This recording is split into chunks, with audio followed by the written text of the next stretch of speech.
Hello. जय भीम साहेब। जय भीम कौन? હાલો, हाँ जी कौन बोलो? એ જામકંડોરણા તાલુકાનો ધોઈધર ગામથી ભરતભાઈ ચાવડા બોલું સાહેબ। हाँ जी बोलो। હવે આજે અમારે જામકંડોરણા તાલુકાનું ધોઈધર ગામની અંદર થી 2015 માં જે આંબેડકર ભવનનો ઠરાવ મેલેલો હતો સાહેબ, हाँ એમાં આ લોકોએ સ્ટે મારીને કઈક રોકાયું કે પટેલ લોબીએ બંધ કરાવ્યું હતું। પછી ઈ કામ એવું કીધું હતું કે આની માટે કોઈનું બીજાનું કઈ થશે નહીં, અને આજની તારીખમાં ઈ જગ્યામાં ઈ લોકો રાધે કૃષ્ણનું મંદિર બનાવે છે, બરોબર। એટલે આના માટે મેં હરિયાસણથી ઓલા પરમારભાઈ અને તમારા નંબર આપ્યા મને। हाँ મને કે ડીડી સોલંકી સાહેબ હારે વાત કરી લ્યો કે તમે, અને હવે કઈ વાંધો નહીં એટલે અમે તમારો છે ને હા હા આ શું કહેવાય, તમારો પેલા ઠરાવ થઈ ગયો હતો આંબેડકર હા ભવનનો? ઠરાવ 2015 નો પડ્યો છે અમારી પાસે। ઠરાવ કરેલો છે ને? હા હા ગ્રામ પંચાયતે ઠરાવ કરી દીધો છે। હા હા હવે તો આમાં સીધી તો ગ્રામ પંચાયત સીધી છે ને હવે એના લેટર પેડ ઉપર છે ને જે કાંઈ સાંસદ છે, ન્યાય સમિતિ ચેરમેન, આપણે જિલ્લાના તાલુકાના ધારાસભ્ય કોઈ પાસે ગ્રાન્ટ માંગે એવી કોઈ હા ગ્રાન્ટ હા માંગી હતી જે તે સમયે 2015 માં? હા માંગેલી હતી ગ્રાન્ટ, 5 લાખની ગ્રાન્ટ મંજૂર કરી હતી આંબેડકર ભવનની, પછી બરોબર।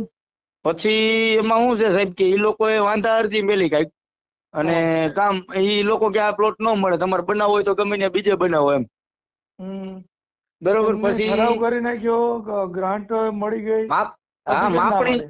માપણી કરી ગયા હતા જરીભાઈ, 662 વારની માપણી કરી ગયા હતા, બરોબર। પછી ગામમાં હું અમારે વધારે પડતા હે ને અભડછેટ છે અત્યારે ગામમાં, અને ઈ લોકો એમ કે ભાઈ તમે અહીંયા સમાજ બનાવીશો તો આવું ખાઈશો ને આવું ઉડાડશો ને એવું બધી વાતો કરતા, સમજી ગયા? એટલે કે તમે સમાજ નો બનાવતા ને એમ કરીને ઈ લોકો સમાજ થોડી બનાવી છે ને કે, અને તમારો તો દરેક સમાજના લોકો બધું ખાય જ છે બધું। આંબેડકર બોલ હે અત્યારે તો બધા સમાજના ખાય જ છે જ્યાં હોય ને એને કે કોણ હા નથી આપણા ખાતા? કરતા વધારે સાહેબ એમાં ખાય, એ સમાજના લોકો ખાય છે। મને આ સરપંચ નું નામ શું છે? સુરેશભાઈ સરપંચ। એક જ મિનિટ। એટલે અમારા આજ સરપંચ અમારા જ હતા પેલા। આ ઠરાવ કોને કર્યો હતો? આ ઠરાવ કરેલો કિશોરભાઈ સરપંચ, જામકંડોળા ને? હા જામકંડોરણા તાલુકાનું ધોરીધાર ગામ। ધોરીધાર? હા। સરપંચ કોણ છે અત્યારે? અત્યારે સુરેશ, જે ના પાડે છે એ કોણ છે? ના પાડવા વાળા એક માધાભાઈ નરસિંહભાઈ પાદરિયા, સુરેશભાઈ ભીખાભાઈ રાણપરિયા ઉપસરપંચ, નાથાભાઈ કોણ છે? માધાભાઈ માધાભાઈ કોણ છે? ઈ તો ન્યાના રે જ છે ખાલી એમ, એના મકાન ની આગળ છે જગ્યા, સમજી ગયા? ઈ ના એનું કઈ નું આવે, ઈ કોણ છે ના પાડવા વાળો? આ પંચાયતમાં જે સરપંચ હોય એનો નંબર આપો। પંચાયતમાં સરપંચ ના નંબર નથી મારી પાસે, સરપંચ નું નામ છે સુરેશભાઈ ભીખાભાઈ રાણપરિયા। સુરેશ ભીખા રાણપરિયા। અને સરપંચ આપણે અનુસૂચિત જાતિના જ હતા, એની પાસે અવિશ્વાસની દરખાસ્ત મેળવીને અત્યારે ઉતારી દીધા, સમજી ગયા? ભલે ને ઉતારી દીધા હોય પણ એને આનો ઓર્ડર તો થઈ ગયો હતો ને, આ લોકો બધે મને ઠરાવ કરી નાખ્યો તો ગ્રાન્ટ આવી ગઈ હતી। ગ્રાન્ટ કઈ સાલમાં આવી? ગ્રાન્ટ એટલે 2015 માં એ નક્કી થયું હતું। કોની સંસદની ગ્રાન્ટ કોની આવી હતી? આંબેડકર ભવન ની જ આવી હતી। હા પણ કોને ગ્રાન્ટ આપી છે ને? ધારાસભ્ય આપે, સંસદ આપે, ન્યાય સમિતિના ધારાસભ્યની ગ્રાન્ટ વિઠ્ઠલભાઈ રાદડિયાની ગ્રાન્ટમાં હતું લગભગ। વિઠ્ઠલભાઈ રાદડિયા જીવતા હતા? હે? હા ત્યારે જીવતા હતા। ઓકે। કેટલી ગ્રાન્ટ આવી હતી? 5.5? હા 5.5 ની આવી હતી ને?